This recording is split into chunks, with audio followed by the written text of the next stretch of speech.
Hello everyone, welcome back to my channel that is Science Unlocked. In the previous session, we have talked about the different qualities of soil in terms of nature, withering process, and what are the different horizons of soil. Let's get into the details of that aspect, that is talking about the concept of soil profiling. Now, when we talk about soil profiling, we have already talked about the concept of humus inside it, that is the ultimate topmost layer. Then the next layer that we have is the A horizon, which is also considered as the top layer or top soil, which is going to have a larger quantity of humus and minerals, and this particular will going to help in the attachment of roots as well as attachment of plants altogether, because this is the soft layer where the plants can easily penetrate inside it.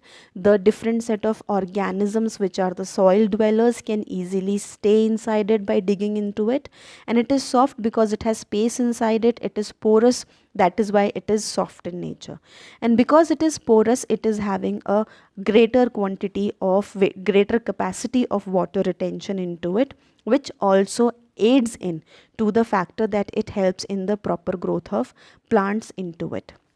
On the other hand, this particular layer is going to act as a main source or resource for various plants and various animals altogether.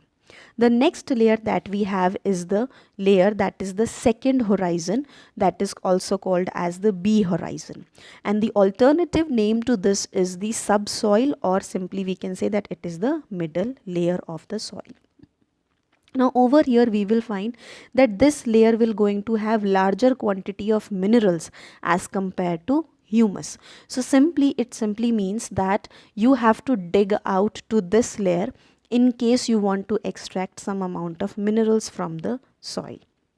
Now this particular layer, because of presence of minerals inside is comparatively harder and will going to be compact as compared to the top layer or the top soil. The next horizon that we have is the third horizon, which is also considered as C horizon, over where we will find that it will going to have small lumps of rocks and there will going to be cracks into it, because of which ultimately this will going to have a larger airspace inside it in case of the cracks and crevices.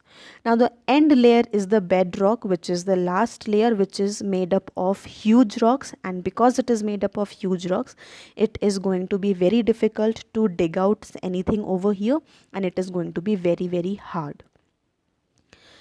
So this was about the factor of soil horizons, means the different layers that we will observe in case of detailing of the soil. The next aspect that we have is the type of soil, which is divided or which is characterized on the basis of withering process, that how the withering is done in case of the parent rock, what is the quality of parent rock from which the soil is coming, and what are the further characters into it that we can think of in terms of its qualities and properties. So let's get started. On the basis of the different characters, there are three categories of soil that we generally talk about. One of it is the sandy soil, where we will see that it will going to have bigger particles, it will going to have large quantity of bigger particles inside it, and that makes it the sandy soil coming out of silica.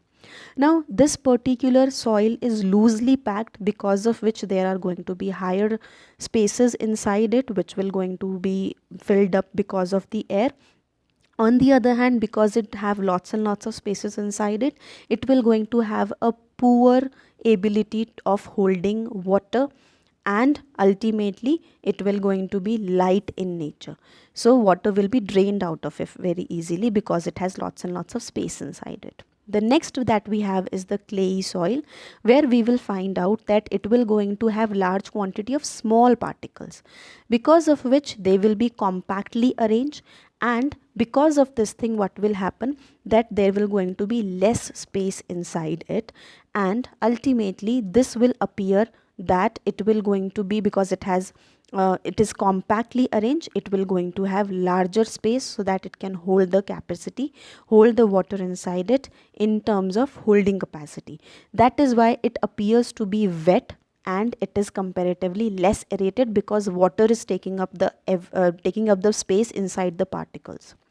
The third category that we have is having the loamy soil, which is a combination of both kinds of particles, that is the smaller ones as well as the bigger particles, which makes it a soil which will going to have both the kinds of properties and makes it suitable in terms of growth of plants, because it will going to have the appropriate amount of water holding capacity inside it. And because of this appropriate amount of size, size of particle, appropriate amount of space, appropriate amount of water inside it, it will going to help in the appropriate amount of presence of humus inside it, which leads to growth and development of different set of plants into it. On the other hand, it will going to have a great water retention policy, which will going to make it very well suitable for the growth of plants. And this particular soil is comparatively heavier because it has air inside it, it has water inside it. So that is all about the factor of different set of quality of soil or types of soil. On the whole, we can say that these three categories of soil that we have are going to have different set of particles inside it. The size of particle will going to determine the factor. The amount of water will be different in all of them. There will be difference on the basis of air present inside it, the difference in case of water holding capacity. On the whole, we can say that these all factors will help in determining the different categories and types of soil. With this, we will going to end this particular session. Rest we will going to continue in the next session. So till then, take care and keep learning.